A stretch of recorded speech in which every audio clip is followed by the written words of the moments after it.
I'm Alexandre Philippe. I'm the director of the Life and Times of Paul the Psychic Octopus, which screens twice here at FILMFEST München. It screens on the 30th at Film Museum at 5:30 p.m. and then it also screens at Cinemax 3 on July 1st at 3 p.m. Well, it's part documentary, it's part fairy tale, and I think it's a very cute, cuddly little movie. So I was here at FILMFEST München 2 years ago with my previous film, The People versus George Lucas. And I remember very vividly being, of course, in the midst of the football World Cup. And there was the Germany versus Argentina game, which of course Germany won 4-0, which was a really big deal here. And this was really when the whole idea of Paul kind of, making a movie about Paul kind of started. And of course I've been following the World Cup all the way to the final, and of course he kept getting it right. And shortly after that I sent an email to the aquarium and said I wanted to make a film about Paul, and it had, I wanted to be the official exclusive film about this octopus. Basically in September of 2010 we started a really long road trip across Europe, about 20,000 kilometers, to film the story of Paul, and we spent several days with him, and then of course he died.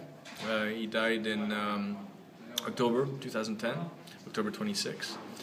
The death of Paul, of course, was very sad, but I think it really kind of capped the story, and we knew that Paul would not last very long because octopuses only live about 1.5 to 2 years. So they have a very, very short lifespan, and that's one of the reasons why I really wanted to get filming going very quickly, because there was no telling how long he was going to live. But I think, yes, in a way, what's nice about this is that it's not an ongoing story anymore, although there's a lot of psychic animals that are trying to predict, and of course we're failing right now, the outcome of the Euro Cup. But it gives a feeling of a full life, and I think if there's one octopus that really had a full life, it was Paul. We got to film his funeral. We were the only people who actually got to film his funeral, and we started the film with with a long funeral sequence. Basically 2 years later, here we are. I was really hoping that Germany would have won against Italy. I think it would have been really amazing, because we would have had another Spain versus Germany rematch that, of course, Paul predicted for Spain 2 years ago. But I think maybe this time Paul would actually have predicted that Germany would win. However, since Germany is not part of the Euro Cup final anymore, I think Paul will probably, posthumously predict that Spain will win the final. That's my guess. Yes, that's what he's telling me right now. That's the question of the film. Was Paul just a very lucky octopus, or is he actually a psychic?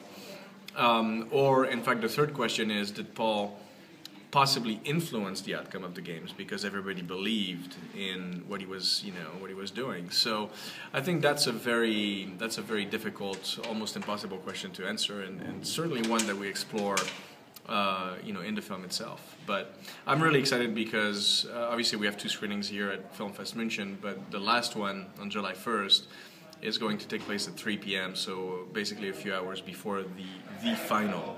So I think every football fan should come, have fun, watch the Life and Times of Paul the Psychic Octopus, go and have a beer, and then go watch the final.